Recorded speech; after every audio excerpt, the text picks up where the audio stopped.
أجمعين.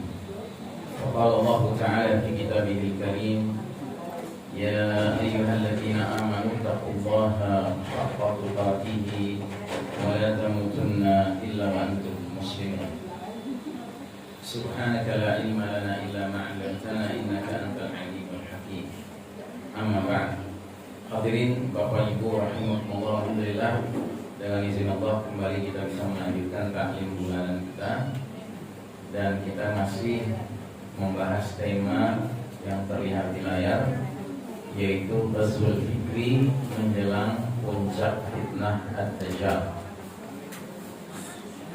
Ghazwul Fikri artinya perang pemikiran atau perang opini, sedangkan menjelang puncak fitnah Dajjal artinya saat ini kita berada di potongan zaman di mana fitnah akhir zaman kian hari kian menanjak, kian naik, ya,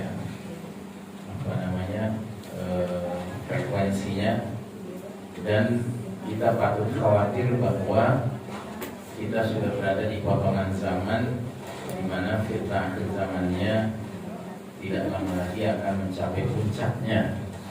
Dan jika puncak fitnah itu sudah muncul, artinya sudah wujud Dajjal, sudah keluarlah Dajjal yang merupakan a'zamul fitnah menurut sabda Nabi sallallahu alaihi wasallam.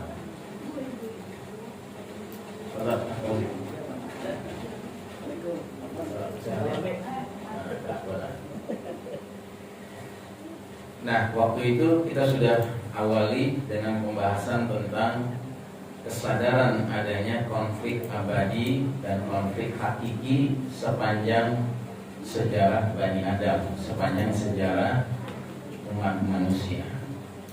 Dan diawali dari awal sekali ketika Allah Ta'ala mengusir iblis dari jannah, kemudian ditempatkan fil ardh, di muka bumi, sementara ayah bunda kita Adam dan Hawa alaihi wassalam dipindahkan, ya, kita tidak mengistilahkannya diusir, tapi dipindahkan dari jannah ke bumi ini karena memang sudah rencana Allah, inni ja'ilun fil ardi khalifah, sungguh aku akan menempatkan khalifah di muka bumi. Ya, bahwasanya Adam dan Hawa mengalami cerita khusus di mana mereka berdua diprovokasi oleh iblis untuk melakukan pelanggaran, yaitu mendekati pohon terlarang bahkan memakan buahnya. Ini sifatnya cuma asbab, cuma sebab saja, cuma jalan cerita saja dari Allah Ta'ala, ya, sehingga kita bisa mengambil pelajaran dari jalan cerita itu. Tapi intinya memang Allah Subhanahu wa Ta'ala sudah punya rencana menempatkan ayahanda kita Adam alaihissalam di muka bumi ini. Bahkan rencananya dengan misi, yaitu misi menjadi khalifatullah fil ardh, menjadi wakil Allah di muka bumi. Nah, karenanya ketika Allah Ta'ala kemudian berfirman, ihbita minha jami'an, turunlah kalian berdua dari jannah bersama-sama, maka yang dimaksud berdua di sini dua pihak. Ada pihak ayah bunda kita Adam dan Hawa alaihi wassalam, dan ada pihak iblis. Sama-sama, ya, diturunkan dari jannah, diletakkan di al-ardh, di muka bumi ini. Terus Allah tegaskan, ba'dukum li ba'din adu, sebagian dari kamu akan menjadi musuh bagi sebagian yang lain, ya. Jadi sebagian manusia ada yang mengikuti jejak langkah ayah bunda kita Adam dan Hawa alaihi wassalam, menjadi manusia yang terjaga fitrahnya. Tapi ada yang malah mengikuti jejak langkah iblis yang mempunyai ciri-ciri sangka buruk kepada Allah Subhanahu wa Ta'ala, punya ciri materialis, ya kan, membanding-bandingkan antara dirinya diciptakan dari api sedangkan Adam diciptakan dari tanah, malaikat diciptakan dari cahaya, ya. Kemudian juga punya sifat takabur, ya, sombong, ya, menolak kebenaran di satu sisi dan melecehkan pihak lain, menghina pihak lain. Nah, perjalanan sejarah Bani Adam itu akan selalu diwarnai dua kutub itu, atau kutub manusia-manusia yang mengekor, mengikuti jejak langkah fitrahnya Adam dan Hawa alaihissalam, dan sebahagian lagi justru mengekor kepada iblis dengan segala sifat-sifat buruknya. Ya. Nah, inilah hakikat konflik yang hakiki dan konflik yang abadi sepanjang sejarah Bani Adam. Dan kita juga sudah membahas bahwa setelah si iblis ini diusir dari jannah, kemudian dia dikutuk oleh Allah Ta'ala, dia minta penundaan, dan penundaan itu dikabulkan sama Allah. Ya, hatta yauma yub'atsun, sampai hari di mana manusia nanti dibangkitkan. Nah, dan begitu dia mendapat penundaan, dia langsung mengambil kesempatan. Dan sambil dia mengambil kesempatan, sambil dia mengeluarkan ungkapan suuzonnya kepada Allah Ta'ala, sangka buruknya kepada Allah Ta'ala, dia mengutarakan kalimat fabima aghwaytani la'aqudanna lahum siratakal mustaqim. Karena engkau Allah telah menghukum aku tersesat, maka aku benar-benar akan menghalang-halangi manusia dari jalan engkau yang lurus, siratakal mustaqim. Ya. Jadi si iblis ini motivasinya melakukan penyesatan manusia dari jalan yang lurus itu berlatar belakang sangka buruk kepada Allah, yang dia katakan, karena engkau sudah menghukumi aku sesat, ya sudah, aku akan sesatkan sebanyak-banyaknya manusia. Ya. Nah, karenanya antek-antek iblis ini sendiri, Hizbus Syaitan, partai syaitan, ya, dari kalangan manusia, mereka pun memiliki mentalitas yang sama. Diabadikan di surat Al-Baqarah 217, wala yazaluna yuqatilunakum hatta yaruddukum an dinikum in istata'u. Mereka kaum kufar yang membenci dan memerangi Islam dan kaum muslimin tidak akan berhenti memerangi kalian umat Islam sampai kalian umat Islam murtad keluar dari agama kalian, in istata'u, seandainya mereka sanggup. Ya. Jadi ini menjadi kebulatan tekad Hizbus Syaitan, partai syaitan dari kalangan manusia yang memang sudah kerasukan iblis. Ya, mereka jelas-jelas berpihak kepada, ya, mengikuti jejak langkah iblis. Ya. Nah, Ghazwul Fikri merupakan perang pemikiran, perang non fisik, ya, yang saat ini terutama dilancarkan oleh pihak Barat yang sedang memimpin dunia, yang tiada lain adalah peradaban Yahudi Nasrani.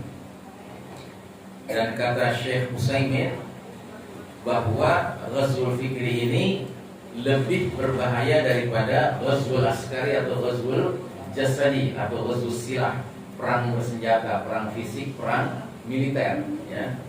Kenapa? Karena ketika orang mendapat serangan-serangan Ghazwul Fikri, dia bahkan tidak sadar dia sedang diserang.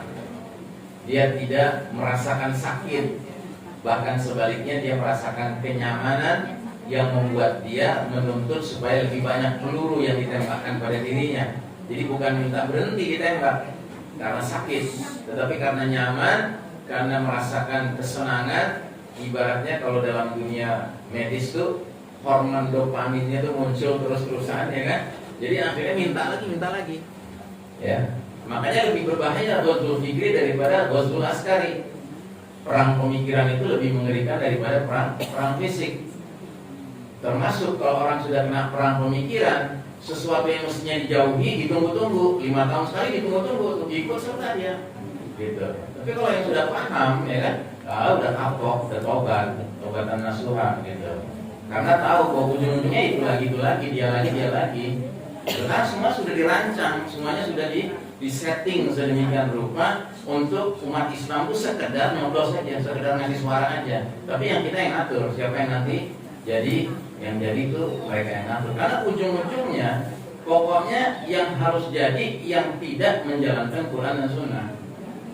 Kalau udah kebayang bakal ngejalanin Quran dan Sunnah, mana mau, mana masuk, mana lolos litsus, penelitian khusus nggak bakal lolos, gitu. Ya. Tapi ya karena memang sudah kena Ghazwul Fikri, ya kan, seperti saya katakan tadi, dia merasa nyaman dan dia merasa, oh enggak, kali ini beda kok, beda kali ini, gitu. Kali ini bakal cakep nih, gitu ya kan? Jangan dong, jangan sangka buruk dong. Ya kalau misalnya kita biarkan orang mabuk, orang gila yang terlibat, kita yang sehat-sehat nggak terlibat, ya makin kacau, kitanya gila, kitanya bodoh. Padahal lebih bodoh lagi ketika kita udah sadar, udah tahu, udah ngerti jalan ceritanya begitu, masih juga gitu hidup dalam mimpi-mimpi yang dibangun oleh sistem Dajjal. Nah inilah beratnya ghazwul fikri itu, ketika orang udah kena ghazwul fikri disadarkan pun dia sulit, karena dia merasa enggak, ini Ustaz berlebihan aja, berlebihan nih berpikirnya, ya. Dan ini saya ngomong ini bukan dalam pengertian rakyat biasa, enggak, ya sesama Ustaz juga begitu. Ya Ustaz-Ustaz yang masih doyan gitu aja kan, akan begitu terus gitu ngomongnya, gitu, ya kan? Nah jadi memang pahit ya, ghazwul fikri ini pahit sekali.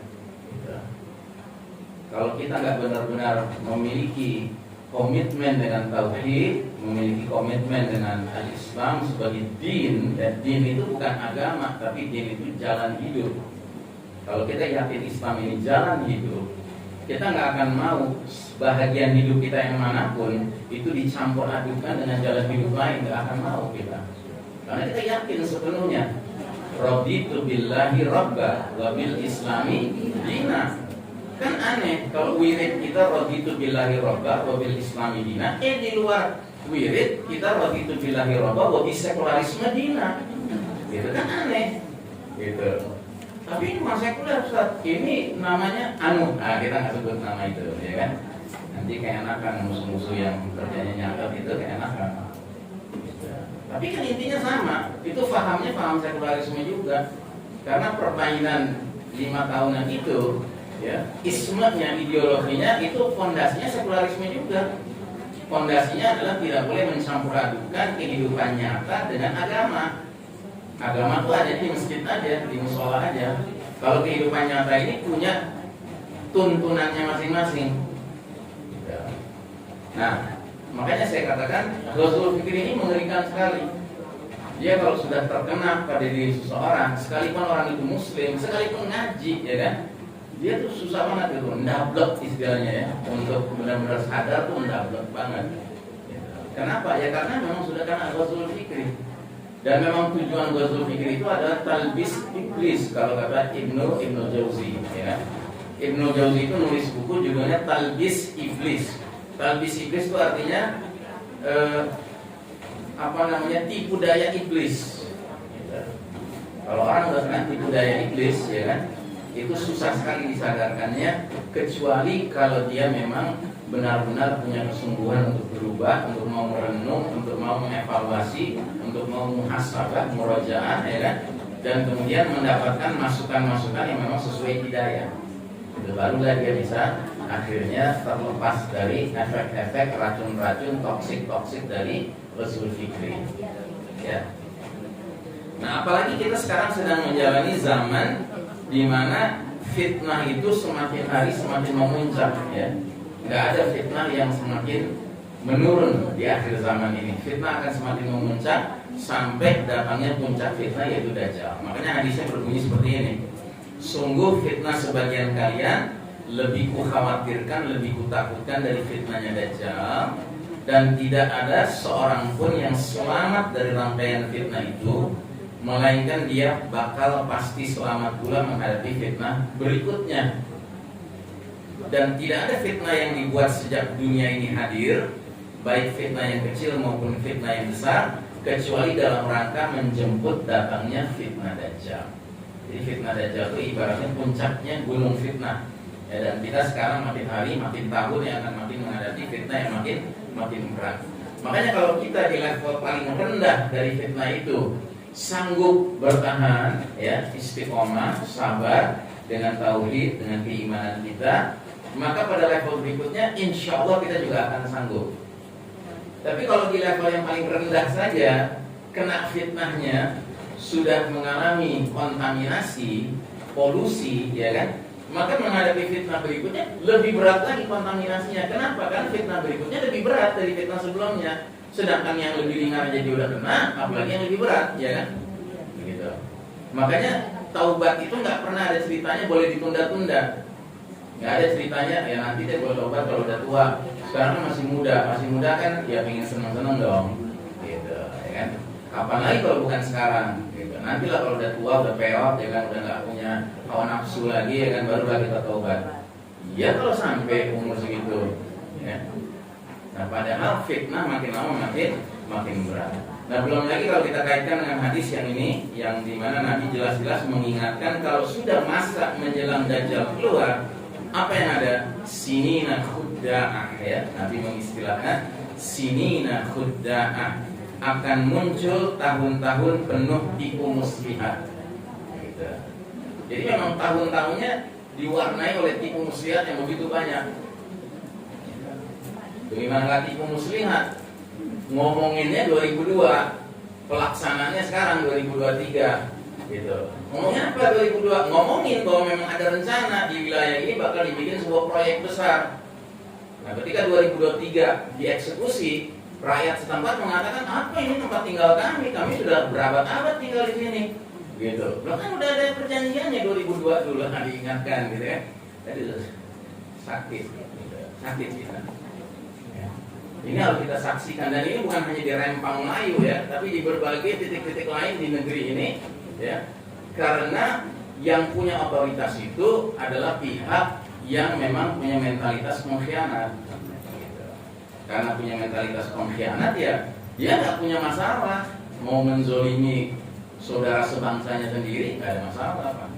Kenapa? Karena urusan dia bukan urusan melindungi saudara sebangsa, urusan dia adalah menjadi maklar, ya kan? Kalau orang sudah bermentalitas maklar, Pak, itu urusannya untung rugi, bukan urusan orang lain teraniaya atau tidak. Orang lain teraniaya atau tidak, ya salahnya kenapa ada di situ, gitu, ya kan? Kan nyakitin banget, ya. Paham ya ibu-ibu yang dimaksudkan? Nggak paham. Ya ini kan ibu-ibu pasti dengar dong kasus yang terjadi di Anak Melayu sekarang ini di dekat Batam, ya. Itu kan kata mereka yang punya otoritas ini sebenarnya sudah disepakati sejak tahun 2002, gitu, ya kan? Nah, jadi sesungguhnya kalian ini udah nggak punya hak lagi tinggal di sini, kan udah diperingatkan berkali-kali, gitu, ya. Padahal, ya, sesungguhnya bentuk keputusan yang diambil itu benar-benar keputusan yang tidak menimbang kehadiran, ya, masyarakat di situ. Ya, karena memang nggak pernah ada pertimbangan itu, nggak pernah ada. Dan kalau kita lihat, ternyata kelakuan yang sekarang melakukan tindakan zalim ini bukanlah barang baru. Kalau Bapak dan Ibu mau lihat, silahkan buka Al-Baqarah ayat 84, ayat 85. Coba lihat surat Al-Baqarah ayat 84, 85.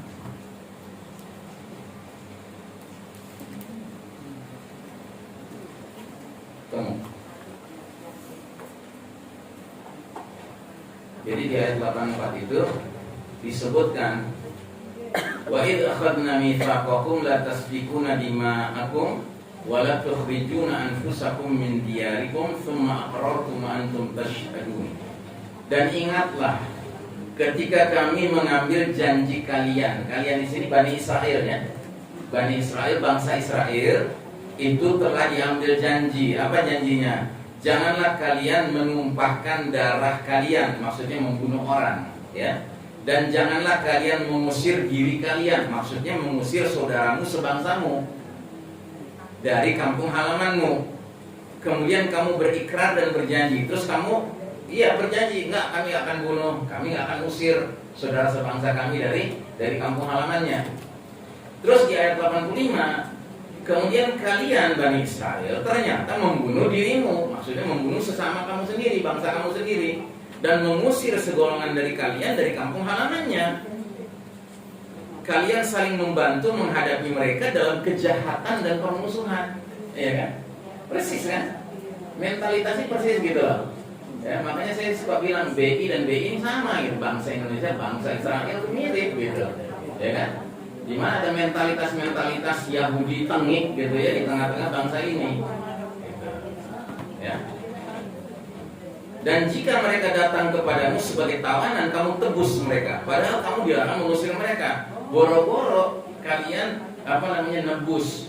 Ya, secara dari awalnya saja ngusir aja boleh sebenarnya. Ini kok nebus tawanan gitu kayak orang baik gitu kayaknya nebus gitu, ya kan? Nanti lihat aja nih, kalau ternyata saudara-saudara kita ya muslimin Melayu di tanah Rempang ini ada yang ngebelain, yang ngebelain itu sebagian dari mereka juga pengkhianat itu. Nah mereka kelihatan kayak jadi hero gitu, jadi pahlawan gitu kan. Padahal awal mulanya mereka juga yang ngusir. Ya persis kayak kelakuan mereka-mereka yang bikin pandemi kemarin. Dia yang nebar virus, dia yang menyediakan antivirusnya, gitu, ya kan? Jadi memang ini kelakuan mentalitas Bani Israel gitu loh. Bani Israel dulu merasa terzolimi oleh Fir'aun, ya kan? Tapi setelah bebas dari Fir'aun, selamat, akhirnya saling menzolimi satu sama lain. Karena rupanya kelamaan dizolimi Fir'aun, lama-lama belajar dari Fir'aun. Nah sama, kelamaan dijaga sama Belanda, ya kan, 350 tahun, akhirnya jadi Belanda baru, gitu. Belanda yang warna kulitnya sama, gitu. Tapi mentalitasnya, cara berpikirnya murni Belanda. Makanya saya sering bilang aneh gitu ya di negeri ini, penjajah Belandanya diusir, tapi software Belandanya disimpan. Software Belanda itu apa? Hukum Belandanya, ya kan? Yang kemudian jadi KUHP, jadi hukum positif, ya kan? Itu kan bahan-bahannya dari mana? Dari hukum Belanda kan? Makanya kalau Anda punya anak sekolah di fakultas hukum, itu pasti punya banyak istilah bahasa Belanda kan? Karena memang hukumnya hukum Belanda. Ya, kalau mau ngusir penjajah itu mestinya ngusirnya bukan hanya hardware-nya doang, manusianya doang diusir, ya kan? Tapi mestinya sama software-software-nya diusir. Terus kita kembali kepada hukum yang asalnya ada di negeri ini. Hukum apa itu? Hukum Allah, hukum Islam. Gitu. Tapi kan sampai sekarang kalau kita bicara hukum Islam, hukum Allah, ya kita dianggapnya rada ikal, ya kan? Dianggapnya tukang jual telur. Padahal justru itulah identitas utama kita. Identitas utama kita sebagai hamba Allah yang merdeka adalah hanya mau tunduk kepada hukum Allah, kepada hukum Allah, nggak mau tunduk pada hukum al-bashar, ya kan, hukum bikinan manusia. Karena hukum bikinan manusia pasti banyak loopholes-nya, banyak lubang-lubang permasalahannya. Nah, jadi kita lanjutkan ya ayat 85. Terus kata Allah, apakah kalian, hai Bani Israel, beriman kepada sebagian isi kitab Taurat dan ingkar kepada sebagian isi kitab Taurat lainnya? Ya, jadi Bani Israel itu begitu. Mana isi daripada kitab Allah yang sesuai dengan seleranya dia ambil, mana yang nggak sesuai seleranya dia tinggalkan. Ya sama kayak di Indonesia, mana yang dari syariat Islam dianggap bisa menguntungkan, ya kan, itu diambil. Contohnya apa? Haji, diambil haji, apalagi ONH-nya itu diambil, gitu, ya kan? Mana-mana yang bisa menguntungkan diambil, misalnya apa? Zakatnya, gitu. Makanya basis sekarang harus dipusatkan, nggak boleh ada basis-basis yang muncul yang sifatnya swasta, nggak boleh. Semua harus dipusatkan. Karena apa? Udah capek narik pajak, gitu. Mendingan sekalian zakat aja diambil. Dan seenak mereka ngaturnya. Jadi sebagian isi kitab diimani, sebagian dikufuri. Nah kata Allah, mereka yang bertindak seperti ini terhadap kitabullah, jadi bukannya menerima kitabullah itu sepenuhnya, ya kan? Tapi pilih-pilih, sebagian diimani, sebagian dikufuri, ya kan? Itu apa balasannya dari Allah? Maka tidak ada balasan yang pantas bagi orang-orang yang bertindak seperti itu di antara kalian, wahai Bani Israel, selain khizyun fil hayatid dunya, kenistaan dalam kehidupan dunia. Sementara ya pada hari kiamat, hari berbangkit nanti, mereka dikembalikan kepada asyaddil adab, azab yang paling berat. Dan Allah tidak lengah terhadap apa yang kalian kerjakan, ya. Nah, jadi kalau kita mau belajar dari perilaku Bani Israel ribuan tahun yang lalu, semestinya kita jangan seperti itu, ya kan? Cuma repotnya, ya sebagian besar kita seperti itu, menerima sebagian kitab Allah, sebagian lainnya ditolak, ya kan? Kemudian bekerja sama dalam permusuhan dan kejahatan terhadap saudara sebangsa. Nauzubillah min dzalik, ya. Nah ini karena apa? Ya karena ghazwul fikri tadi itu, ya kan? Sudah berhasil dicuci otak gitu, brainwash, ya. Nah kalau kita hidup di era sinina khudda'ah, tahun-tahun penuh tipu muslihat menjelang si Dajjal muncul, apa fenomena yang kelihatan? Yang kelihatan adalah fenomena yukadzibu fiha as-shadiq. Orang jujur didustakan. Jadi orang jujur itu akan di-framing, digambarkan sebagai pendusta. Jadi ulama-ulama yang lurus malah dianggap sebagai ulama-ulama yang harus dijauhi. Karena apa? Mengajarkan hal-hal yang ngawur, ya, yang sesat. Tapi sebaliknya, pendusta itu dibenarkan. Jadi orang yang doyan berbohong itu dibuat hiasannya, kosmetiknya, dekorasinya, image buildingnya, pencitraannya sebagai orang yang jujur. Begitu. Makanya kita bingung, kok bisa sih orang bohong? Udah kelihatan ya orang ini doyan bohong mulu gitu kan, masih jadi benerin. Iya cakep ya, ucapannya bener juga, gitu ya kan? Aneh kan? Nah giliran orang yang ngomongnya benar, ya kan, itu ditolak. Nah ini eranya tahun-tahun penuh tipu muslihat. Nah terus kita juga udah bahas bahwa aneka macam ghazwul fikri itu bisa disebutkan dalam 5 poin ini. Ya sudah kita bicarakan ini. Yang pertama, ghazwul fikri itu termasuk yang sangat sering dipakai, caranya adalah takhwif, dengan cara menakut-nakuti.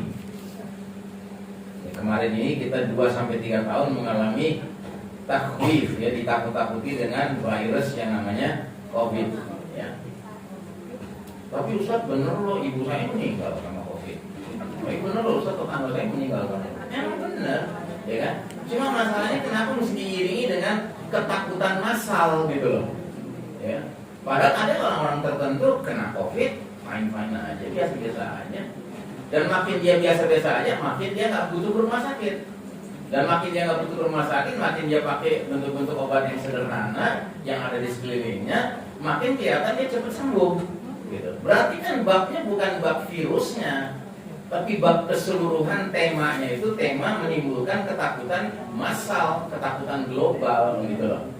Dan di mana-mana bukan rahasia, orang kena penyakit ringan saja, kalau mentalnya sudah drop karena rasa takut akan penyakit itu, dia menuju kematian itu sangat mudah.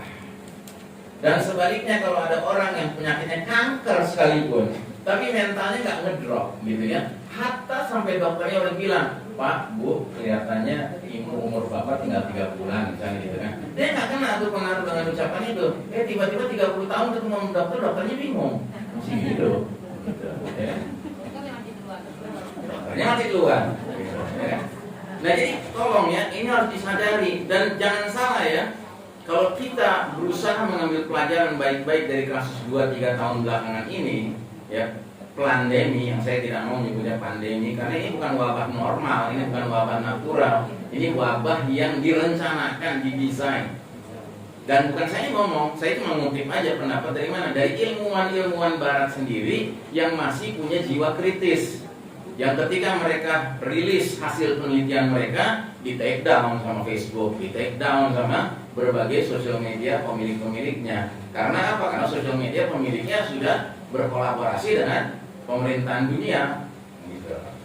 Nah jadi dan alhamdulillah sampai sekarang banyak sekali rilis-rilis yang menjelaskan bahwa memang kemarin itu lebih banyak fear-mongering. Fear-mongering itu artinya rancangan menimbulkan rasa takut global mendunia, ya kan, yang menjadi latar belakang dari suksesnya, ya kan, program pandemi tersebut gitu. Nah cilakanya kita sudah mulai mendengar bahwa mereka-mereka yang disebut EG atau elit global sudah mulai punya rencana mau bikin lagi pandemi berikutnya. Ada yang bilang tahun 2025, ada yang bilang tahun 2024, bahkan ada yang bilang akhir tahun 2023 gitu. Dan bentuknya seperti apa? Bentuknya bukan berupa virus, Pak. Atau kalaupun virus, bukan virus kepada manusia, tapi virus kepada apa yang kita kenal sekarang ini dengan istilah internet. Jadi nanti pandemi itu bentuknya apa? Shutdown dari penggunaan internet gitu. Supaya apa? Supaya manusia panik, rame-rame panik, ya kan? Akibatnya bisnis nggak jalan, ya kan? Ya kematian diharapkan terjadi karena selalu di belakang layar kehendak daripada elit global ini adalah program depopulation, mengurangi populasi planet bumi ini. Nah, jadi kalau orang nanti internet sudah mati, kan kita nggak bisa transaksi dong. Sudah nggak bisa transaksi, nggak ada lagi shopping, nggak ada lagi Tokopedia, ya kan? Nah, orang panik semua. Dan ketika sudah sampai ke titik paniknya itu dianggap oleh elit global sudah matang gitu ya, apa yang terjadi? Nanti pelan-pelan dibuka lagi internet dengan catatan yang bisa memanfaatkan internet hanya yang memiliki ID digital.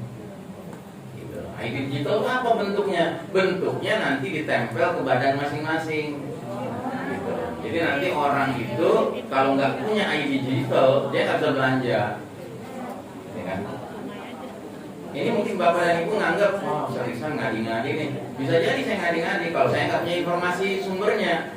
Tapi karena saya punya sumbernya, ya kan, saya wajib menyampaikan kepada Bapak dan Ibu supaya Bapak dan Ibu nanti nggak jadi kayak kebanyakan orang lain panik rame-rame.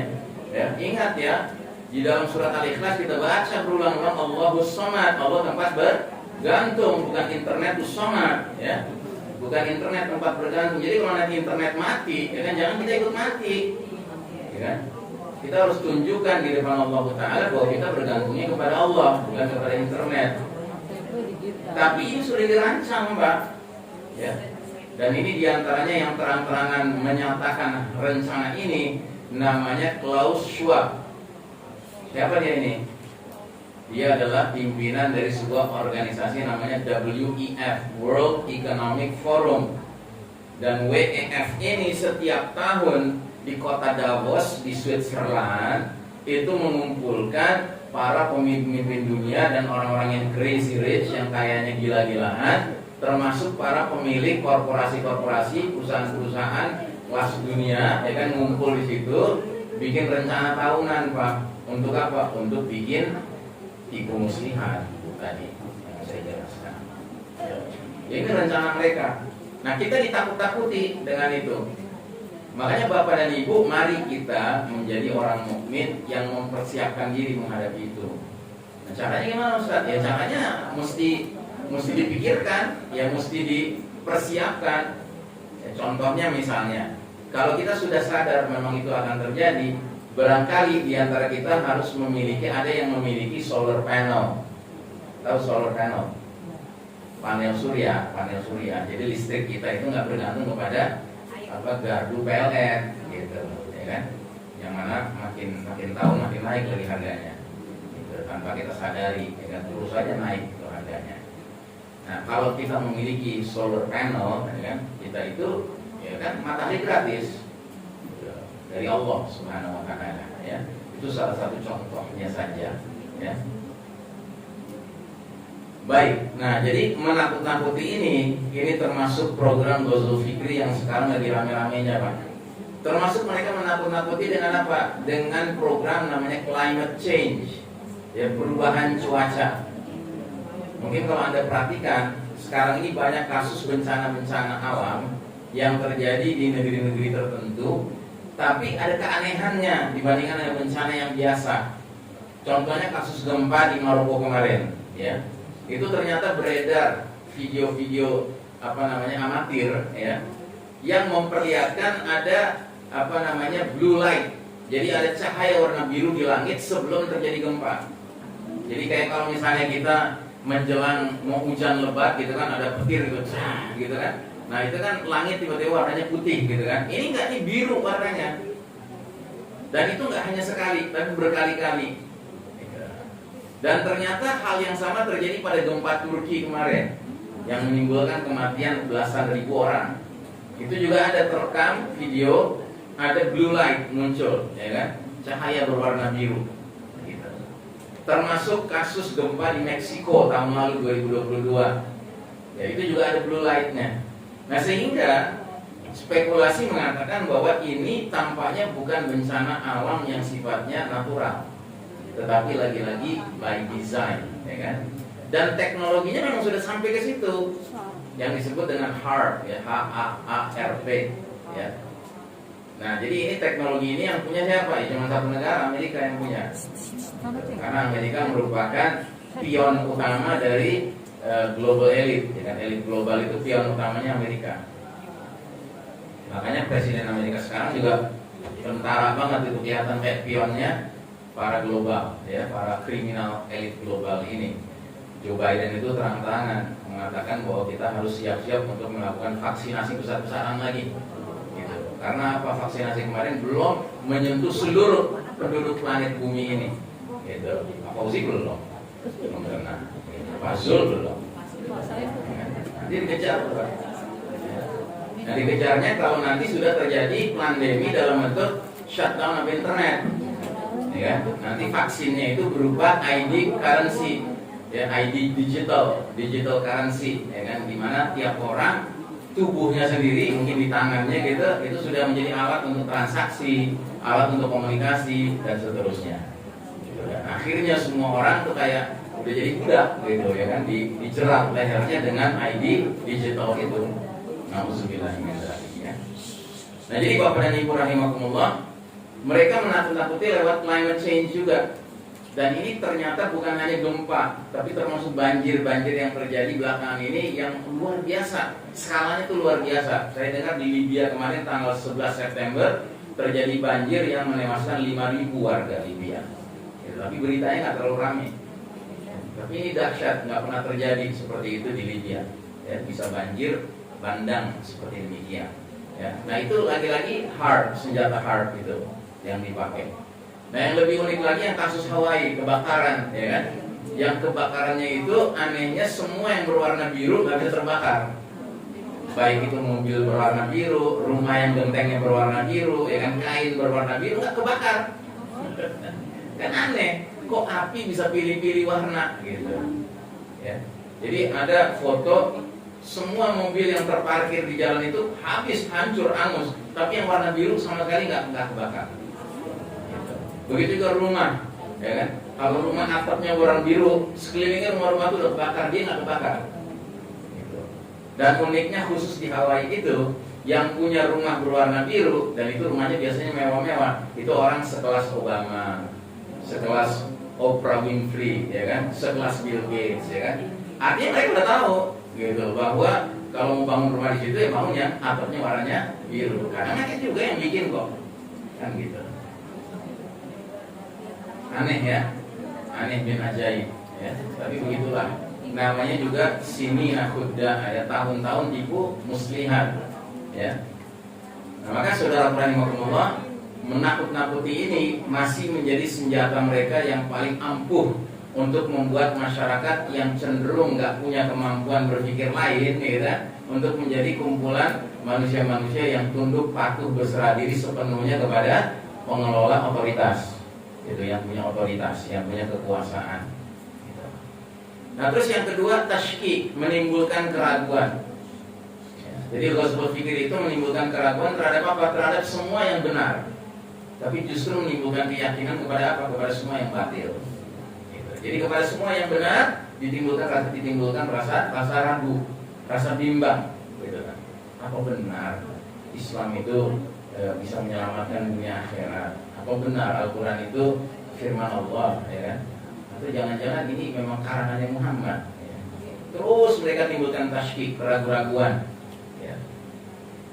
Termasuk sekarang ini kan di Perancis keluar larangan baru. Kalau dulu larangannya pakai niqab nggak boleh, cadar nggak boleh. Sekarang pakai abayanya nggak boleh. Abaya itu gamis, ya, nggak boleh untuk pelajar dan mahasiswi.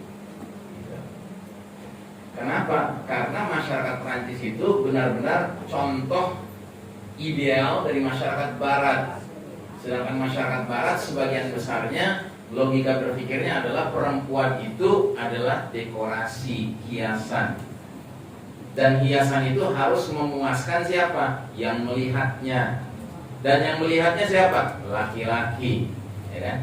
Jadi masyarakat Barat ini masyarakat masoginis. Masoginis itu artinya masyarakat yang kelelakiannya sampai ke tingkat merasa supremasinya tinggi, menganggap perempuan itu sekedar dekorasi dan barang, gitu. Maka kalau perempuan itu di tempat publik tidak memperlihatkan kecantikannya, keelokannya, termasuk tubuhnya, ya kan? Maka itu bukan perempuan, tetapi itu makhluk yang apa istilahnya invisible, invisible. Ya kan? Wanita muslimah kan menutup auratnya. Karena menutup auratnya berarti kecantikannya ditutup kan? Gitu. Hiasan dirinya itu ditutup. Nah itu nggak suka, masyarakat Prancis itu nggak suka. Mereka merasa perempuan-perempuan muslimah dengan penampilan seperti itu menjadi hadir di tengah publik tapi nggak hadir.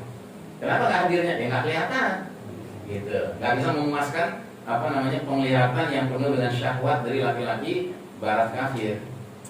Sedangkan bagi kita orang beriman, wanita itu menutup aurat bukan karena perintah laki-laki, bukan, tapi karena perintah Allah. Ya.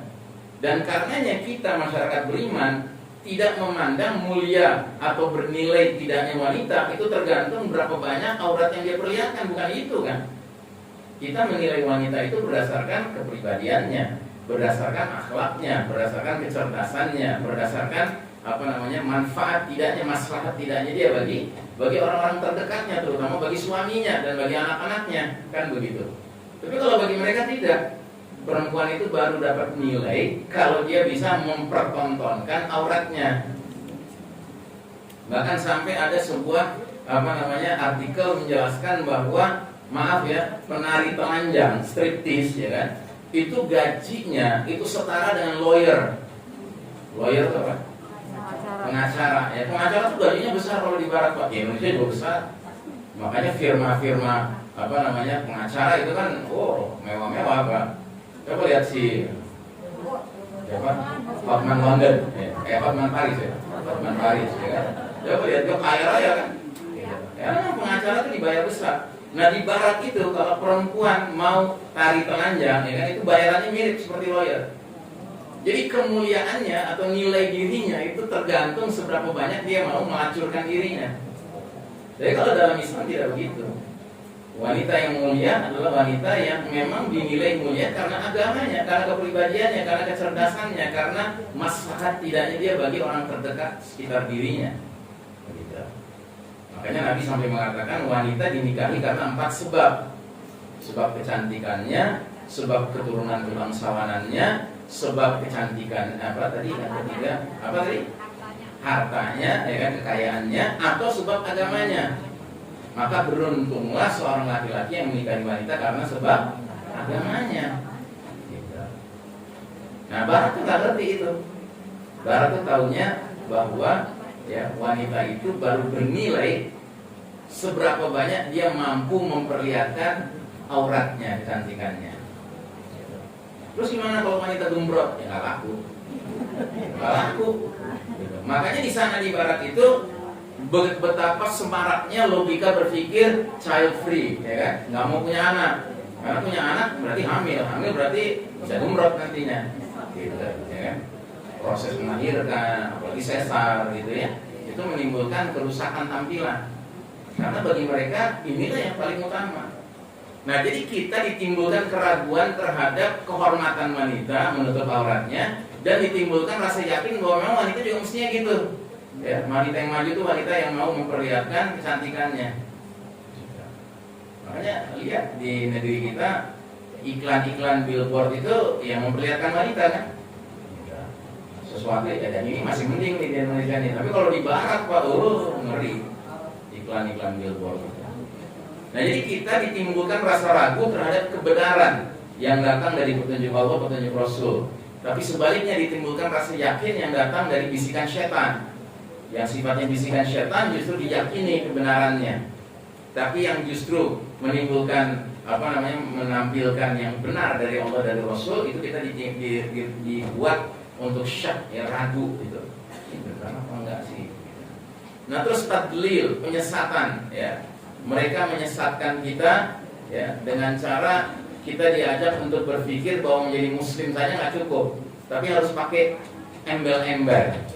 Muslim toleran, ya, Muslim modern, Muslim moderat, ya, Muslim progresif, gitu. Muslim demokrat, gitu, ya kan? Nah, baru itu sempurna. Ya. Kita disesatkan. dari suatu logika yang Allah ajarkan kepada kita, wa qul ishhadu bi annana muslimun. Katakanlah, saksikanlah kami ini kaum muslim. Selesai kan? Kan perintah Allah begitu. Kita nggak diperintahkan untuk nama-nama identitas kita. Muslim Pancasila lah, Muslim nasionalis lah, gitu. Muslim Indonesia lah, Muslim Nusantara lah, nggak ada itu.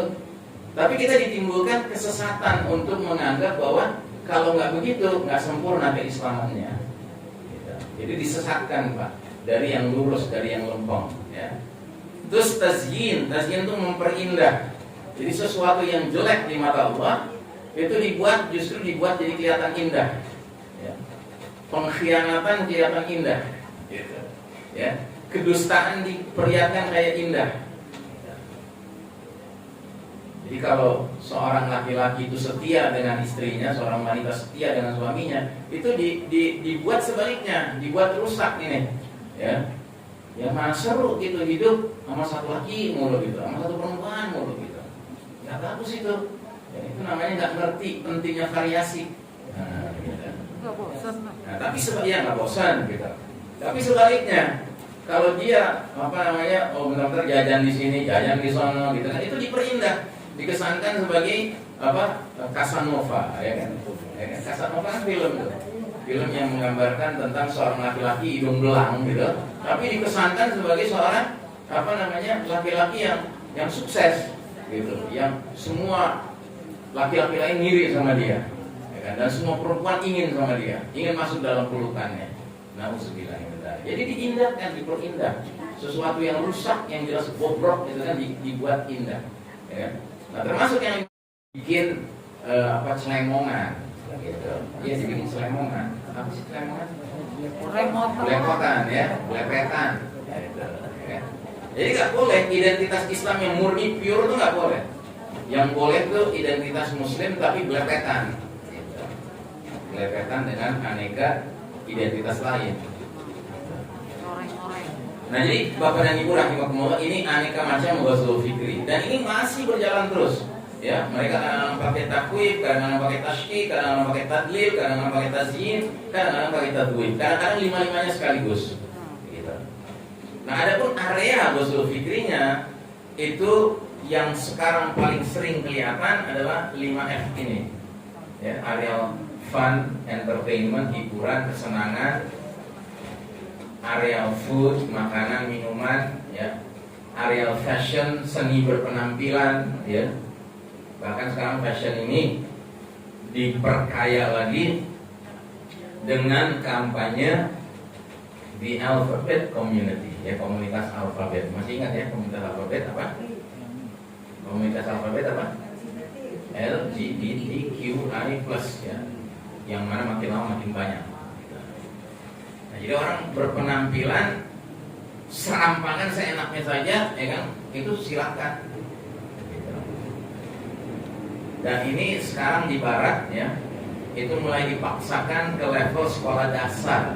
Di sekolah dasar itu ada pelajaran mata kurikulum tentang LGBT, diperkenalkan dan dikampanyekan, dipromosikan, ya.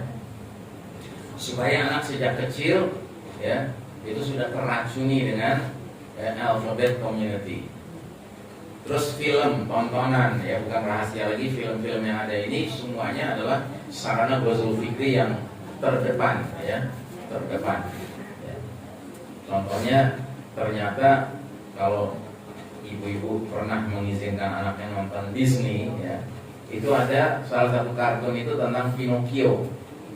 Nah, ternyata dalam kartun Pinocchio itu ada serial yang menjelaskan bahwa ada sekumpulan anak-anak laki-laki yang masih kecil-kecil itu dikumpulkan ke sebuah pulau namanya Pleasure Island, pulau kesenangan, pulau foya-foya, gitu. Nah, tapi ternyata anak-anak laki-laki ini nanti kalau sudah keluar dari pulau itu sudah bukan laki-laki lagi, gitu. Dirubah gendernya, dirubah kelaminnya, dirubah, ya. Dibunuh sih enggak, tapi dirusak, ya, kejelasan gendernya, kejelasan kelaminnya. Nah, itu dalam film-film level anak-anak itu disebarluaskan. Sehingga anak-anak kecil itu di barat itu sudah teracuninya dahsyat itu dengan ya apa alfabet community ini, ya tontonan. Nah terus faith, keyakinan. Nah ini tadi kalau kita bicara keyakinan, ideologi, ya kan banyak sekali ideologi yang mereka sebarkan, sekularisme, pluralisme, ya humanisme, kemudian liberalisme, ya kan. Kemudian ya termasuk yang 5 tahunan sekali itu kan sebuah ideologi. Kita diyakinkan bahwa untuk mendapatkan pemimpin yang baik itu caranya adalah rebutan suara, banyak-banyakan suara. Gitu. Padahal yang mau banyak mau sedikit kalau memang dia ya sampah aja gitu loh. Nggak karena yang dukung banyak jadi serta-merta jadi beres gitu loh. Ya. Hatta yang mendukung orang-orang yang ngaji semua, orang-orang yang sholat semua, nggak otomatis dia jadi beres. Kenapa? Karena memang itu bukan jalan Islam. Jalan Islam itu musyawarah, mufakat, baiat, itu jalan Islam. Kan Nabi bilang, "Alaikum bisunnati wa sunnatil khulafa'ir rasyidin al-mahdiyyin min ba'di." Ikutilah sunnahku dan sunnahnya para khalifah-khalifah yang terbimbing oleh Allah sesudahku. Gigitlah sunnah-sunnah kami ini dengan gigi geraham kalian. Yang kalau kita kaitkan dengan fase demi fase perjalanan umat Islam, berarti era Nabi itu era pertama, Khulafaur Rasyidin era kedua. Berarti cuma 40 tahun pertama inilah era yang ideal kata Nabi, sunnahnya patut diikuti, digigit dengan geraham. Nah, sekarang kalau kita tanya, adakah di era pertama Nabi menjadi pemimpin atau di era kedua para Khalifah Rasyidin Abu Bakar, Umar, Utsman, Ali dan Hasan menjadi pemimpin, itu kemudian mereka jadi pemimpin lewat nyoblos? Ada nggak? Nggak ada. Yang ada tuh mekanismenya musyawarah, mufakat, baiat. Itu mekanismenya. Tapi Ustaz itu kan cuma masalah cara saja bukan soal cara nggak cara. Kan tadi saya udah bilang, Islam ini din, Islam ini bukan agama, Islam ini jalan hidup. Masa sih kita mau dalam salah satu aspek kehidupan kita nggak ngikutin jalan hidup Islam? Paham ya? Makanya saya bilang kan aneh dalam wirid bilang raditu billahi rabba bil islami dina bil wirid. Raditu billahi rabba wa bi sekularisme dina. Itu. Wa bi liberalisme dina. Wa bi klasik dina. Klasik dina. Ya kan? Jadi din itu. Karena apa? Meyakini dia merubah nasib. Gitu. Yang merubah nasib itu kalau kita ngikutin Allah dan jalan Allah. Kita ngikutin jalan bikinan manusia. Jalan bikinan manusia membuat kita terjerumus. Makanya sebelum segala sesuatunya kita harus bertanya, ini saya terlibat, ini saya dosa apa enggak? Itu dulu gitu. Sebelum yang lain-lainnya. Tapi kalau memang itu udah dipikirin lagi, terus langsung berpikirnya, ya kalau gue nggak terlibat, gue sama juga ngebiarin sekuler dan kafir yang mimpin gitu kan. Ini namanya mendahului ketentuan Allah. Padahal sesungguhnya ikut kagak ikut memang kafir sekuler ya memang. Kenapa? Karena memang dia aturan kafir, bukan aturan orang beriman. Nggak mungkin aturan orang kafir untuk kepentingan Islam dan umat Islam itu mustahil. Apalagi kafir model zaman sekarang, ya kan? Yang memang kafirnya itu kalau nggak ghairil maghdubi alaihim, gara golongan dhalin, kalau nggak yang jenis dimurkai Allah Yahudi, kalau nggak jenis Nasrani. Nah, jadi Bapak dan Ibu rahimakumullah, demikianlah kaji kita untuk hari ini yang kita cukupkan dulu. Ini masih mengulang dari yang kita bahas lalu, ya. Insya Allah nanti kita bahas kelanjutannya, tujuan usul fikri dan seterusnya. Ya, saya cukupkan sampai sekian. Mudah-mudahan apa yang saya sampaikan tidak membuat Bapak dan Ibu makan nggak kenyang, tidur nggak nyenyak, gelisah terus ya kan. Tapi malah makin yakin bahwa memang satu-satunya jalan adalah mengikuti agama Allah Subhanahu Wa Taala dan tidak dicampur aduk dengan yang lain-lainnya. Ya, wallahu a'lam bissawab. Aqulu qawli hadza fastaghfirullah li wa lakum. Innallaha huwal ghafurur rahim. Wa sallallahu ala nabiyyina Muhammadin wa ala alihi wa ashabihi ajmain. Walhamdulillahi rabbil alamin. Wassalamu alaikum warahmatullahi wabarakatuh.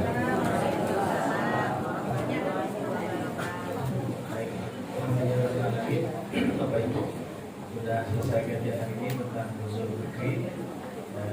Baik Bapak Ibu yang dirahmati Allah, silakan jika ada yang mau bertanya, 3 orang ya. Bu Evi, Bu Yoyo, ada lagi 1 orang? Oh, Pak. Bentar nih, Bu Evi dulu. Assalamualaikum. Waalaikumsalam warahmatullahi wabarakatuh. Saya ingin bertanya nih Pak, kalau kita nggak ikut demokrasi atau demokrasi kalau Ustaz, itu kita gimana dong? Yang ditakutkan yang seperti itu, misalnya nanti orang kafir, orang Yahudi yang naik gitu, sekarang Islam nggak ada karena nggak mau gitu. Bahkan kalau kita diam aja, jadi kan kita kayak gimana ya? Kemudorotan itu terjadi karena orang yang paham diam gitu, nggak mau ambil suara gitu Ustaz. Jadi kalau ke zaman sekarang kan sistemnya mereka demokrasi, kalau ke ikutin khalifah kan belum ada sekarang Ustaz. Itu gimana tuh kita sebagai umat Islam? Ini sih khalifah udah turun. Nah, sekarang saat ini cuma ada demokrasi itu Ustaz, gimana dong? Terima kasih Ustaz. Assalamualaikum warahmatullahi wabarakatuh.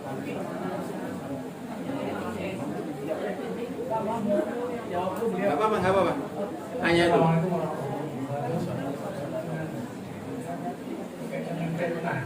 Dalam Al-Quran ada firman Allah berbunyi al-fitnatu asyaddu minal qatl. Ya. Apa ada hubungannya dengan Ada hubungannya dengan apa? Fitnah nuzul ini Oh iya. Oke. Apakah ada yang lain? Ya.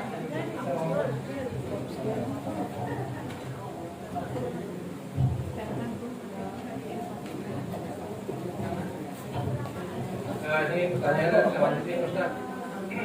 Jangan pantul Pak Ustaz. Sekarang tadi dibilangin saya mau nanya apakah di zaman Allah itu pengacara itu ada? Maksudnya ada nanti. Tapi sekarang terjadi pengacara itu ada banyak yang membela Islam. Nah, itu apakah memang ada pengacara?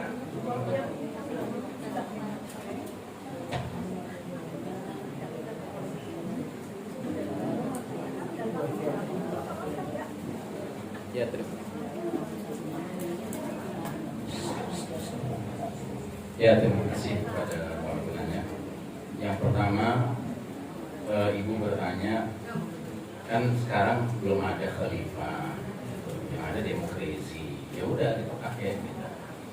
Nah, ibaratnya begini Bu, sekarang kan nggak ada makanan halal, yang ada babi. Ya udah kita makan babi gitu loh. Apa begitu?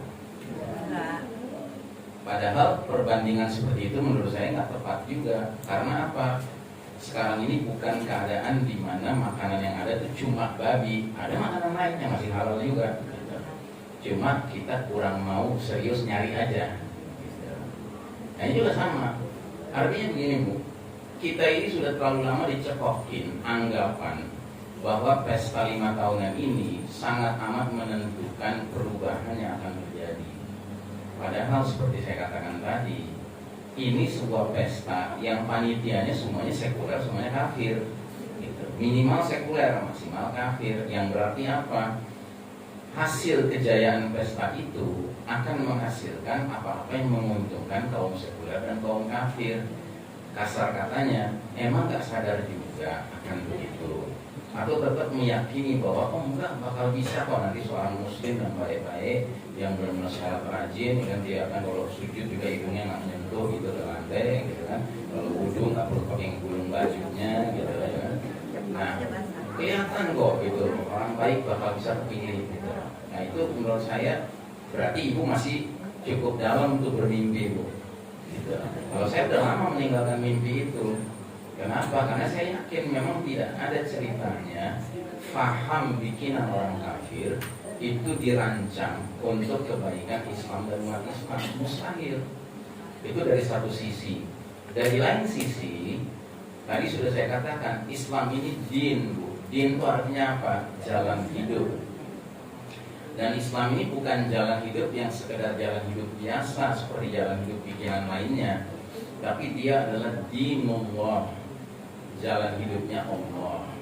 Makanya Allah menggunakan istilah dinul haq, jalan yang benar, jalan hidup yang benar ya.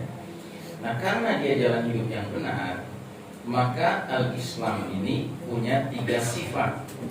Pertama, dia dinul kamil, jalan hidup yang sempurna. 1.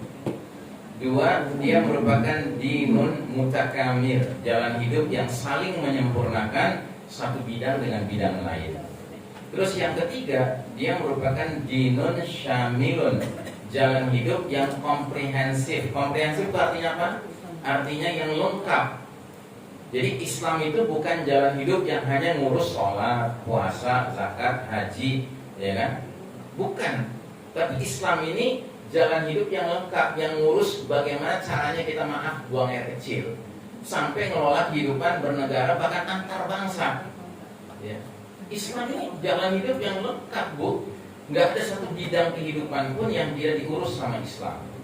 Cuman tadi karena dia merupakan jalan hidup yang sempurna, maka dia harus menyempurnakan satu bidang dengan bidang lainnya. Nggak bisa kita dikatakan menjalankan Islam kalau bidang tertentu bukan dari Islam, terus kita masukin ke dalam kehidupan kita, terus kita anggap ini bagian dari Islam. Nggak bisa, Bu. Ngerti nggak? Kan yang pesta 5 tahunan ini kan bukan Islam kan? Setuju sih, Bu? Atau Ibu masih menganggap enggak nih Islam, walaupun dia crazy dikit lah, nggak apa-apa gitu. Tapi Islam, kalau Ibu menganggap Islam ya sudah beda kita. Pemahaman saya dengan pemahaman Ibu udah beda. Tapi kalau Ibu yakin ini bukan Islam, ya kan? Nah sekarang pertanyaannya, kenapa kok kita sudah yakin dia bukan Islam, kita biarkan jadi bahagian dari hidup kita? Kalau kita mau menjadi hamba Allah yang menyatakan kul inna sholati wa nusuki wa mahyaya wa mamati, berarti kita harus pastikan semua urusan kita adalah sesuai dengan ajaran Islam. Nah sekarang urusan yang satu ini udah tahu kita bukan ajaran Islam, terus kita masih juga ikut, dan hasilnya terus-terusan begitu aja. Dari yang jenis begini pemimpinnya sampai yang jenis begitu pemimpinnya, sampai yang, tapi tetap aja nggak pernah ada yang benar-benar sesuai dengan ketentuan Allah dan Rasulnya. Tapi yang lebih penting lagi bukan soal hasilnya, Bu, soal kita terlibat itu benar apa salah gitu loh. Kan kita mengerjakan apapun, sebelum kita kerjakan kita harus tanya dong, ini Allah ridho nggak saya ngerjain ini gitu. Itu dulu yang harus kita jawab sebelum apapun gitu. Sekalipun orang sampai ngebujuk-bujuk kita, tapi kalau ente nggak terlibat, ya kan ini orang kafir, orang sekuler yang mimpin gitu. Ya sebodoh amat orang kafir yang sekuler, tapi yang penting gue nanti di depan Allah bisa jawab, Ihsan kenapa dulu nggak ikut yang 5 tahunan itu? Karena ya Allah itu bukan jalan engkau. Benar. Nah itu saya harapkan jawabannya begitu. Bukan sebaliknya, nanti saya yang ditanya, dulu kenapa kamu nggak ikut? Ihsan, ya kan? Kamu biarin itu kafir sekuler. Ya saya jawab, ya Allah dari dulu juga kafir sekuler yang muncul hasilnya. Itu ngapain saya ikut ya Allah? Kan Nabimu bilang ya Allah, min husnil Islam mar'i tarkuhu ma la ya'nihi. Di antara kebaikan akhlak seorang muslim meninggalkan perkara yang dia nggak ada urusan dengannya, yang nggak memberikan faedah bagi dirinya. Gitu. Dan saya tahu kalau kita ikut nggak ada faedahnya. Kenapa? Karena kita cuma yang diminta cuma suara kita, tapi kita sendiri nggak pernah benar-benar bisa bersuara. Gitu. Kita nggak pernah bisa berteriak, gue pengen pemimpin yang jalanin Quran Sunnah secara istiqomah, gitu. Nggak pernah kita bisa bersuara begitu. Ya sekarang lah, mereka yang dukung AB ini ya, tahu ya AB ya, ini AB tahu kan? Terus tiba-tiba, AB milih pasangannya si Min, ya kan? Si Min, gitu. Nah ada loh mereka yang tadinya begitu mendukung AB, ya yang milih Min lagi, kan gitu. Betul nggak Bu? Ada nggak? Ada kan yang kecewa gitu kan? Kenapa bisa kecewa gitu? Karena tahu si Min siapa kan? Nah, kenapa dia nggak dilibatkan, nggak dimintain pendapatnya, gitu? Padahal dia nanti kasih pendapat dia, dukung AB, gitu. Padahal AB-nya udah nyentrik gitu, milih si Min. Gitu. Itu baru nyentrik pertama nih sebelum akhirnya terpilih, kalau memang terpilih. Gitu. Jadi sebelum terpilih itu nyentriknya udah kelihatan, gitu loh. Terus ibu masih juga punya anggapan, enggak nih, Ustadz beda nanti. Ini kan strategi aja. Yo keren ngomong strategi, ngerti aja strateginya. Gitu. Yang jelas kita ini di dalam sistem crazy ini, ya kan? Kita ini nggak dilibatkan. Kita nggak perlu ditanyain pendapat kita. Yang diminta cuma suara kita. Gitu. Padahal keterlibatan di dalam itu sendiri perlu dipertanyakan. Sah atau tidak di mata siapa? Di mata Allah Subhanahu wa taala. Itu yang paling penting, Bu. Ingat, kul inna sholati wa nusuki wa mahyaya. Jadi nusuknya Ibu, ya kan? Itu harus karena Allah. Gitu. Pertanyaannya, boleh nusuk apa enggak? Itu kan lebih mendasar. Pertanyaan itu lebih mendasar, dan kalau jawaban saya sederhana. Selagi itu sesuatu yang datang dari selain Islam, selain Allah, saya nggak mau terlibat. Karena saya tahu saya harus bertanggungjawabkan semua yang saya kerjakan di muka bumi ini, kecil apalagi besar. Kan sekarang yang terjadi malah sebaliknya, yang pada nyoblos bilang, nanti lo bertanggung jawab di depan Allah. Enggak, lo yang bertanggung jawab di depan Allah. Lo nyoblos, saya udah ngasih tahu, ya kan? Nyoblos gawat akibatnya. Gue udah kasih tahu ya, gue udah kasih tahu. Gitu. Nanti Allah akan nanya, pasti Allah akan nanya. Gitu. Atau mungkin ada orang berpikir begini, dia layak nih jadi pemimpin, tapi dia nggak mau jadi pemimpin karena sistemnya bukan Islam. Ya, sehingga dia nggak mau, dia nggak terlibat. Nanti dia ditanya sama Allah, Ihsan, kamu dulu layak jadi kepala daerah, kenapa kamu nggak mau? Ya Allah, aku dipaksa jadi kepala daerah, tapi nggak boleh pakai Quranmu dan Sunnah Nabimu dalam kepemimpinannya. Oh gitu. Nah, apa emangnya kalau nggak pakai Quranku dan Sunnah Nabiku dalam memimpin?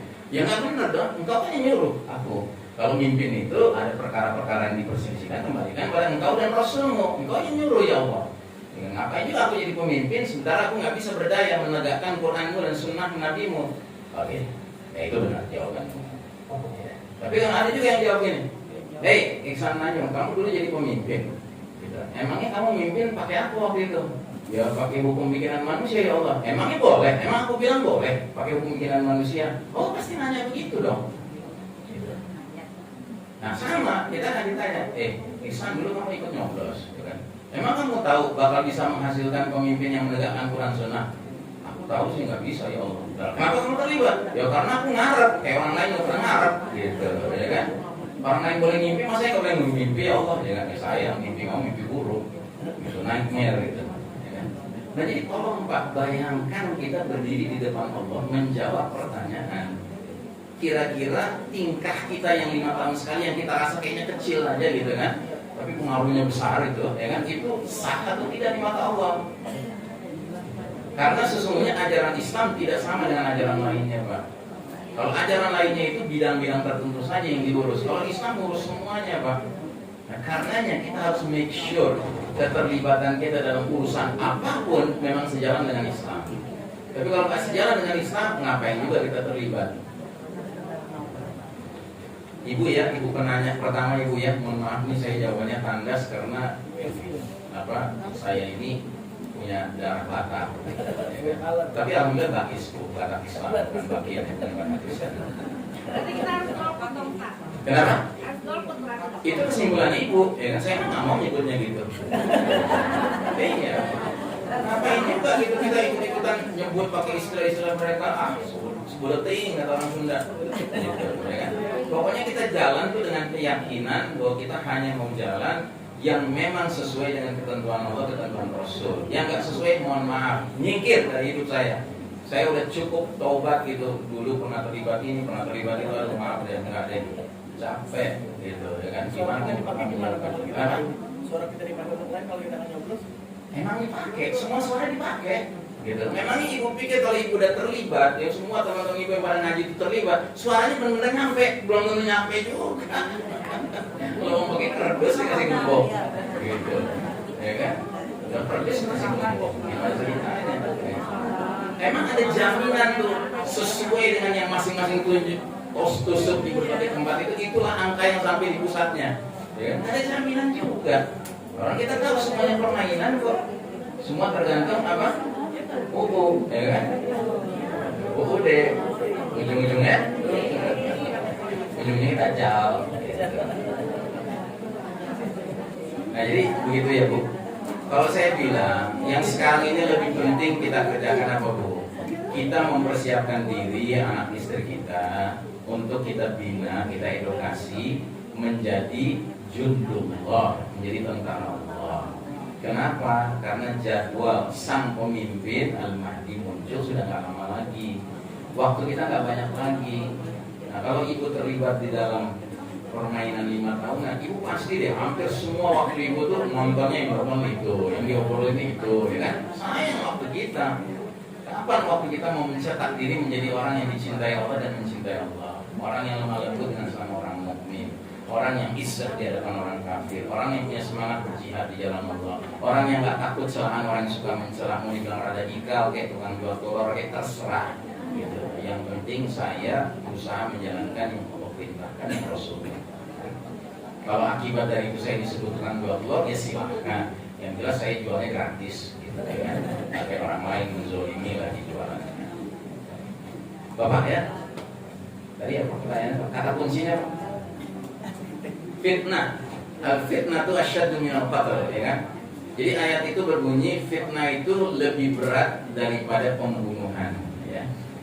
Para ulama tafsir mengartikan fitnah di situ sebagai syirik, kemusyrikan. Kemusyrikan itu dosanya lebih besar daripada dosa membunuh. Kalau orang membunuh orang lain, ya, selagi itu membunuhnya alal haq, di atas kebenaran, bukan saja dia tidak berdosa, tapi bahkan dia dapat pahala. Karena kalau membunuhnya karena alasan yang dibenarkan Allah, berarti pembunuhan itu sah, yang bahkan dapat pahala melakukannya.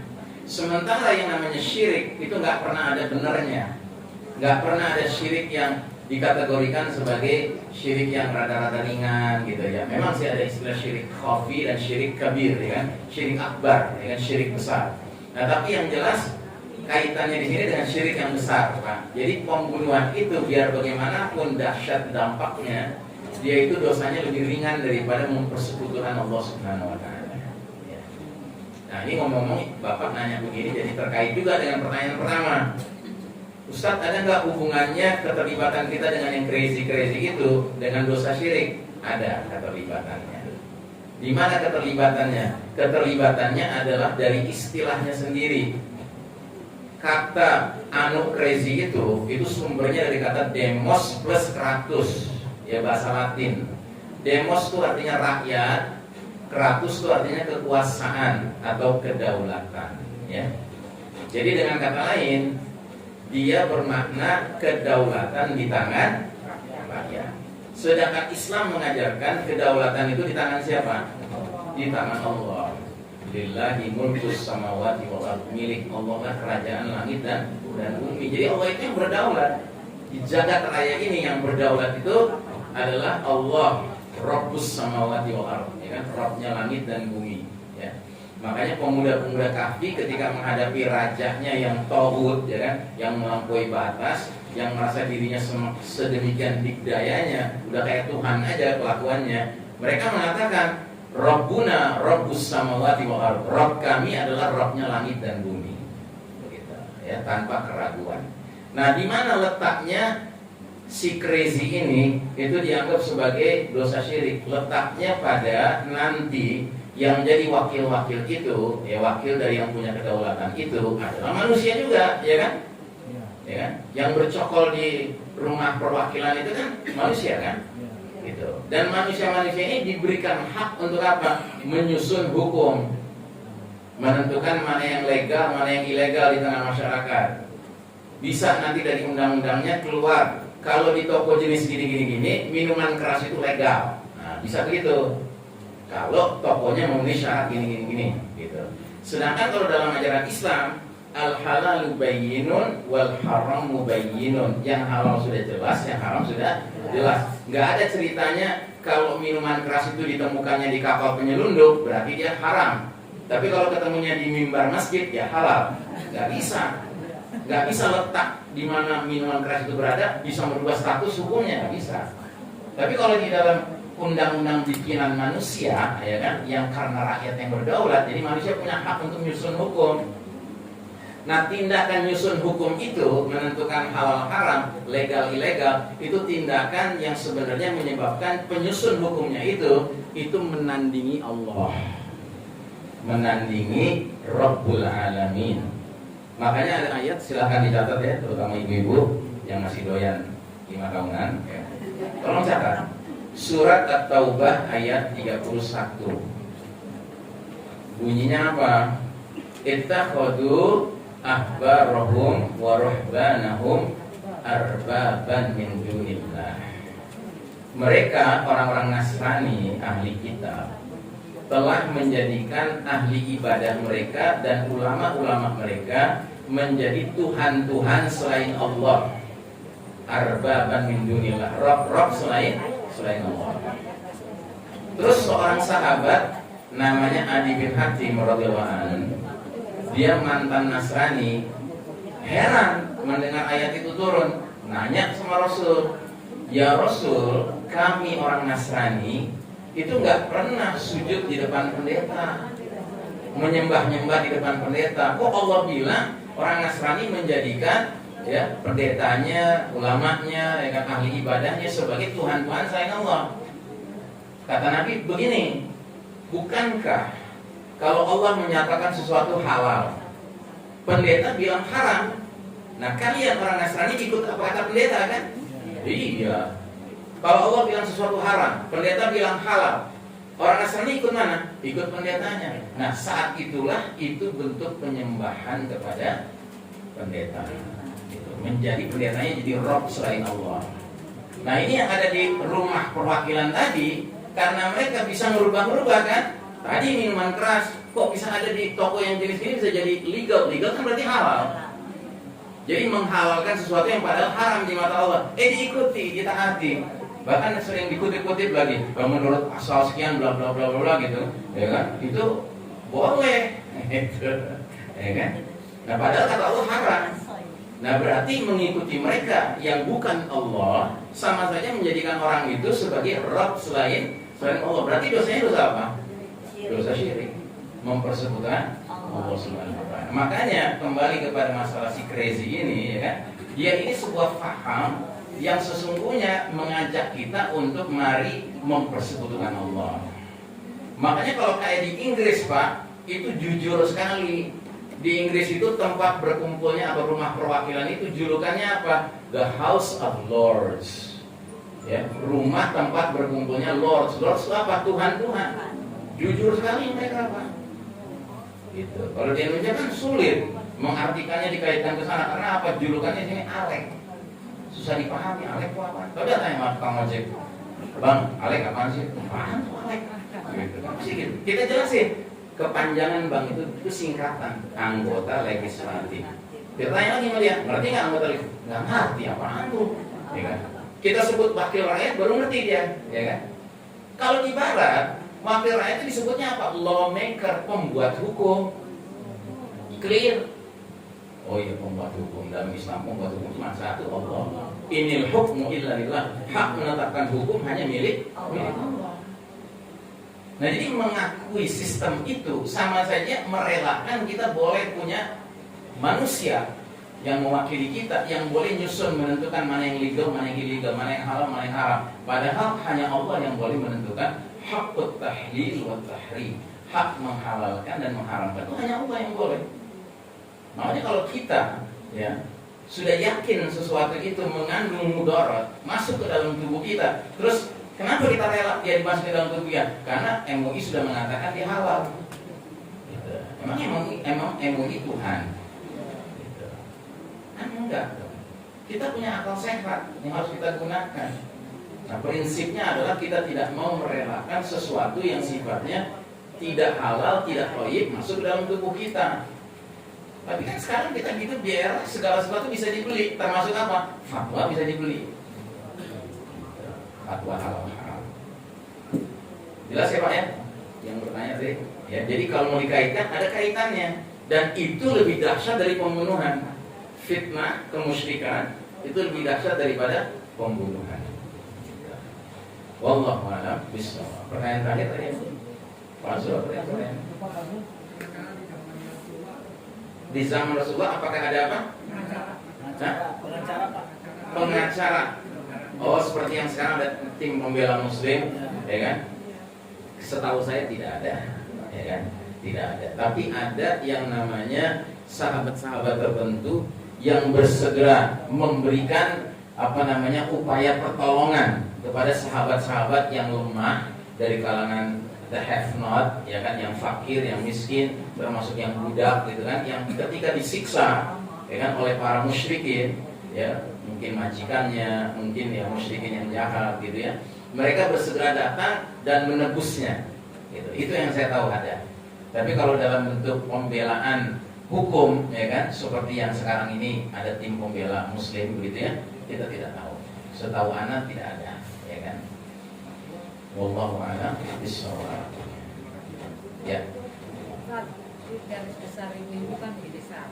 Ada sebagian ulama kan bilang ini mudorot nih, darurat kan itu darurat. Kalau kita tidak menempatkan caleg-caleg di atas ini untuk menghambat mereka bikin keputusan yang menyusahkan kita, kan gitu satu ya. Nah, gimana itu kan? Gitu. Kita kalau soal ini kita clear, udah terima, udah pasti, kan gitu. Clear buat Bu Syarifah. Buat yang clear, yang belum clear. Gak apa, itu proses. Nah, kan jadi ya kan? gitu tuh. Oke. Nah, jadi kita punya ini ada kemarin kan bikin partai dakwah tuh saat kemarin Tobah itu Dainan Najah Anu Ahmad. Itu gaungnya cukup besar Ustaz.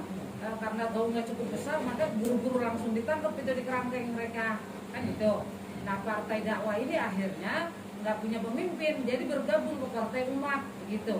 Nah ini para ustadz sama ustazah ini calon caleg-calegnya gitu kan. Jadi saya ya mendukung juga sih supaya mereka naik ini untuk menghambat untuk mereka membuat keputusan-keputusan yang nyusahin kita gitu kan. Kalau soal ini kan memang udah clear hukum di luar. Begini Bu, justru pemahaman kita bahwa urusan ini ada kaitan dengan dosa yang kelasnya sulit diampuni Allah, bahkan nggak bisa diampuni Allah, syirik ya. Kalau saya ditanya, saya lebih malah nggak tega banget gitu untuk mendorong mereka untuk berada di sana. Kenapa mereka harus terlibat di dalam penyusunan hukum, Bu? Gitu. Kalau kita paham esensi masalahnya, justru kita nggak akan mengizinkan saudara kita yang kita cintai karena Allah berada di tempat yang sesungguhnya di tepi jurang. Gitu lah. Makanya kalau ibu bilang ini udah clear, mestinya juga efeknya clear bagi ibu. Tapi dengan ibu mengatakan, karenanya saya masih dukung mereka dengan harapan mereka bisa ada di sana supaya bisa menjaga keputusan. Ya kalau nyejegal doang tapi nggak bisa melakukan langkah penembakan peluru Islam, ya kan? Percuma juga. Sekedar nyejegal buat apa? Dulu Nabi Muhammad SAW sewaktu masih di Mekah tahu betul tempat ngumpulnya dedengkot musyrikin yang melakukan penganiayaan kepada para sahabat itu di mana? Di tempat namanya Darun Nadwah, ya kan? Darun Nadwah itu kalau sekarang tuh ibaratnya parlemen lah gitu, ya. Nabi tahu betul di situ dibikin rencana-rencana jahat segala macam diberlakukan di seluruh kota Mekah, ya kan? Bahkan di Jazirah Arab sesuai pengaruh Quraisy itu. Ada nggak Nabi terus nyelipin sahabat untuk duduk di situ dalam rangka mencegah? Ada nggak? Ya ada. Kenapa? Karena Nabi tahu kalau ada sahabat diletakkan di situ disuruh duduk di situ sama juga kita nyiksa dia. Gitu, dia harus duduk di situ ngedengerin kebatilan terus menerus, dengan lama-lama belepetan dia. Gitu. Makanya nggak ada contoh sama sekali. Terus akibatnya apa? Akibatnya tiap hari makin dianiaya, para sahabat makin dianiaya. Tapi itu dibiarkan sama Nabi, bukan karena Nabi suka melihatnya, bukan. Tapi karena Nabi sadar ini proses yang harus dilalui umat Islam dalam rangka menjadi umat yang kuat, gitu loh. Dalam rangka jadi umat yang kuat, memang kita harus mengalami kesulitan. Bukan kita mengalami makin ringan dihadapi oleh musuh gitu, enggak. Ya, enggak ada ceritanya kita itu merasa perlu melas-melas sama mereka gitu. Kurangin dong kejahatan kalian. Enggak. Biarkan mereka mau berbuat jahat, itu nama dosa mereka. Tapi kitanya harus tegar di atas keimanan, di atas keistiqomahan gitu. Nah, tapi yang lebih penting lagi adalah berarti kita kayak ngejerumusin saudara kita untuk berada di situ yang padahal tiap hari dia akan dengerin kalimat-kalimat batil, belum lagi dapat kemungkinan suap amplop-amplop tebel gitu kan. Memang ada jaminan mereka pasti bisa selamat karena ustaz-ustaz dan ustazah. Nggak ada jaminan, Bu. Tapi yang lebih penting adalah sirah nabawiyahnya nggak mencontohkan seperti itu. Itu yang lebih penting. Ya, dan kita menganggap sirah Nabi itu bukan sekedar sebuah sejarah yang sudah berlalu. Kita harus mengambil pelajaran, harus kita ambil pelajaran. Justru kita ngambil pelajaran dari sirah karena kita yakin semua yang Nabi kerjakan itu sunnah yang patut kita jadikan teladan. Wallahu a'lam bishawab. Baik Bapak dan Ibu rahimakumullah, alhamdulillah pagi siang hari ini nampaknya gerah ya udaranya. Ya memang udaranya gerah dan memang tahun-tahun sekarang ini makin gerah gitu.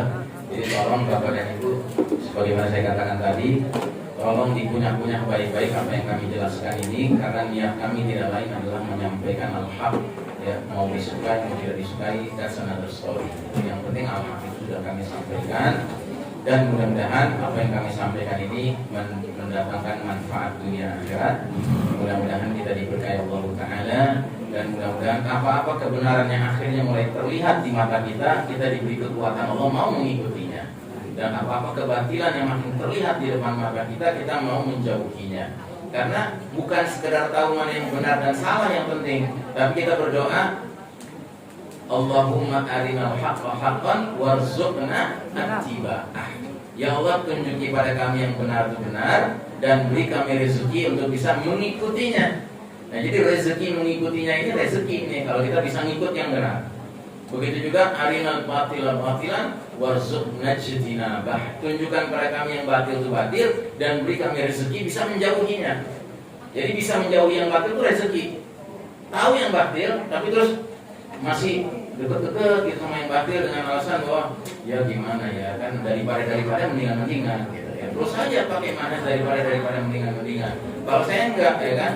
Kalau udah jelas ya kan yang batil itu batil udah tinggalin. Ja'al haqqu wa zahaqa batil innal batila kana telah datang yang benar dan telah pergi yang batil. Dan yang batil itu sesuatu yang pasti pergi, pasti sirna gitu, cepat atau lambat. Nah, terserah pada kita. Kita mau ngambil jenis bergerak menuju al-haq dan meninggalkan yang batil dengan kecepatan 120 km per jam, atau mau jenis yang ya alon-alon asal kelakson gitu ya 30 km per jam, tapi yang penting on the right track gitu. Yang penting makin menjauh yang batil dan makin mendekati yang hak. Itu yang penting. Jangan sampai udah tahu yang batil masih juga nggak apa-apa deh daripada mendingan gitu, ya. Nah, itu menurut saya logika yang sifatnya diwarnai dengan maaf ya sikap rada lemah mental gitu. Kalau kita mentalnya kuat, kita mengikuti pesan Allah, wala tahinu wala tahzanu wa antumul a'launa in kuntum mu'minin. Janganlah kalian merasa hina, janganlah kalian bersedih hati, padahal kalian orang-orang yang tertinggi derajatnya di sisi Allah, dengan syarat jika kalian benar-benar beriman ya. Baik Bapak dan Ibu rahimakumullah, kita cukupkan sampai sekian program kita hari ini. Mari kita tutup dengan doa kifaratul majlis. Subhanakallahumma wa bihamdika asyhadu an la ilaha illa anta astaghfiruka wa atubu ilaik. Walhamdulillahirabbil alamin. Wassalamualaikum warahmatullahi wabarakatuh.